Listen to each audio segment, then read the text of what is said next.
বিপদ কখনো অগ্রিম জানান দিয়ে আসে না। আজও আমি অনেক বড় বিপদে পড়েছিলাম। এখন বাজে সকাল 6টা। সূর্যি মামার এখনও দেখা মেলেনি। আকাশের মুখটা কুয়াশায় না মেঘে ঢেকে আছে ঠিক বুঝতে পারছি না।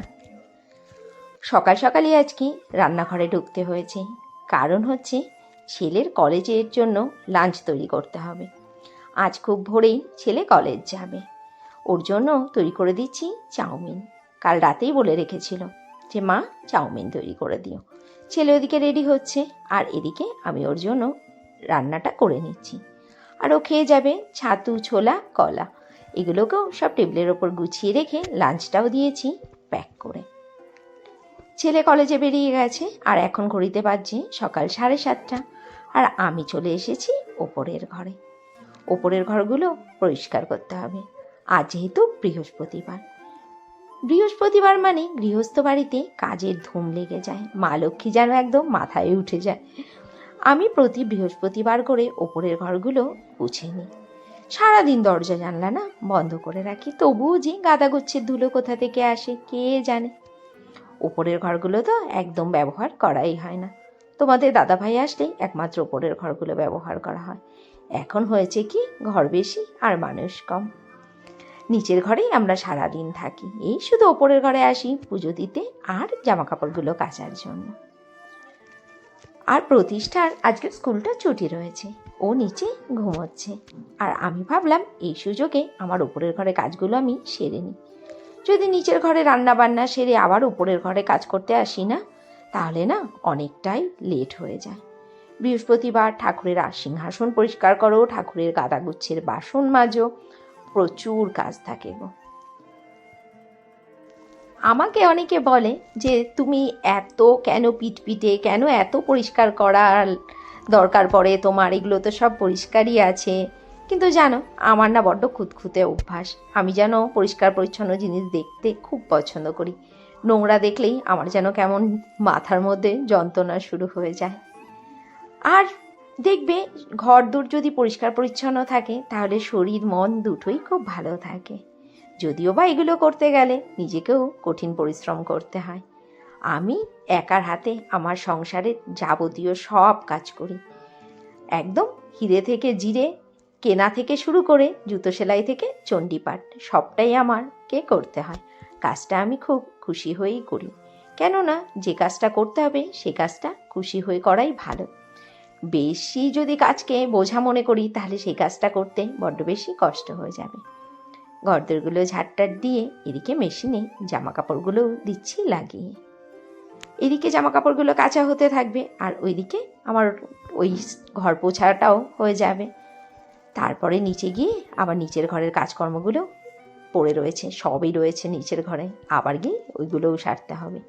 জানো, আজ আমার অনেক বড় একটা বিপদ ঘটে গেছে।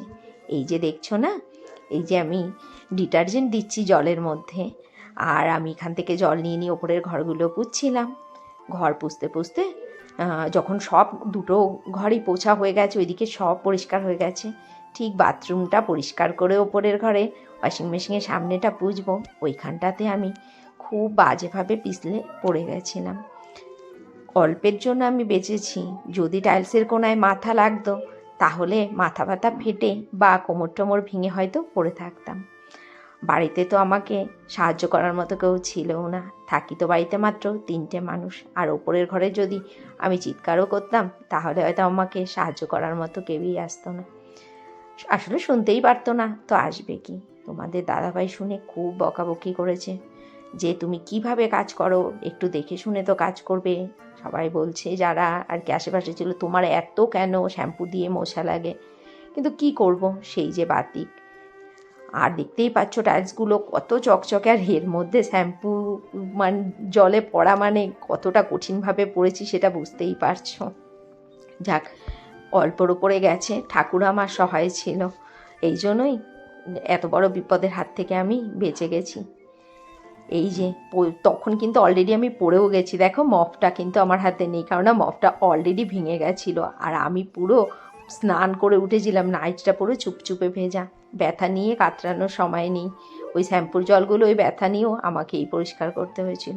খুব কষ্ট হচ্ছিল, কোমরেও প্রচণ্ড যন্ত্রণা হচ্ছিল, কিন্তু কিচ্ছু করার নেই, রান্না বান্না তো করতেই হবে একার সংসারে, নইলে খাবো কি। আজ আর একদমই রান্না করতে ইচ্ছে করছিল না, তবুও জলদি করে নিচ্ছিলাম ডিমের অমলেটের তরকারি আর ভাত। প্রতিষ্ঠা শুনে বলছে, মা তোমার এত বড় ব্যথা পেয়েছো, তুমি আমাকে ডাকুনি কেন? আমি বললাম, মা তুই তো শুনতেই পারতিস না, তুই তো ঘুমোচ্ছিলি। আসলে মায়ের কষ্ট মেয়েরা তো অবশ্যই বুঝবে, তাই না? এটাই তো স্বাভাবিক। ছোট মানুষ হলে কি হবে জানো, ও কিন্তু খুব দুঃখ কষ্ট বোঝে। অমলেটগুলো করে নিলাম, আর পাশের উনুনে আলুটাও নিচ্ছি ভেজে, একটু বড় করেই করছি আর কি, ডিমের অমলেটের তরকারিটা একটু বেশি করেই, কেননা এক তরকারি ভাতই তো, এই জন্য।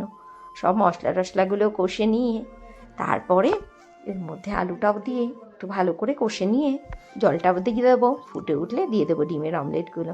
তারপরে নামানোর সময় গরম মশলার গুঁড়ো। ডিমের অমলেটের তরকারিটা খেতে কিন্তু ভালোই লাগে, অন্তত ডিমের ঝোলের থেকে। রান্নাবান্না সেরে নিয়ে ঠাকুরের বাসন মাজা, কিচেন ক্লিন করা, নিচের ঘরগুলো পোছা, তারপরে বাসনগুলো নিচ্ছি মেজে। যতই শরীর খারাপ লাগুক, বসে থাকলে তো হবে না বলো, আমার সংসারের কাজগুলো তো আমাকে করতেই হবে।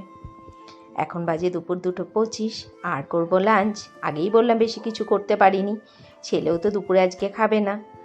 আমার আর প্রতিষ্ঠার জন্য করেছিলাম ডিমের অমলেটের তরকারি আর উচ্ছে কুমড়ো বটি আর ভাত। রাতে করে নিচ্ছি রুটি, আর দুপুরের তরকারিটা রয়েই গেছে, এই দিয়ে খেয়ে নেব। আর আজকের ব্লগটা এখানেই শেষ করছি, টাটা।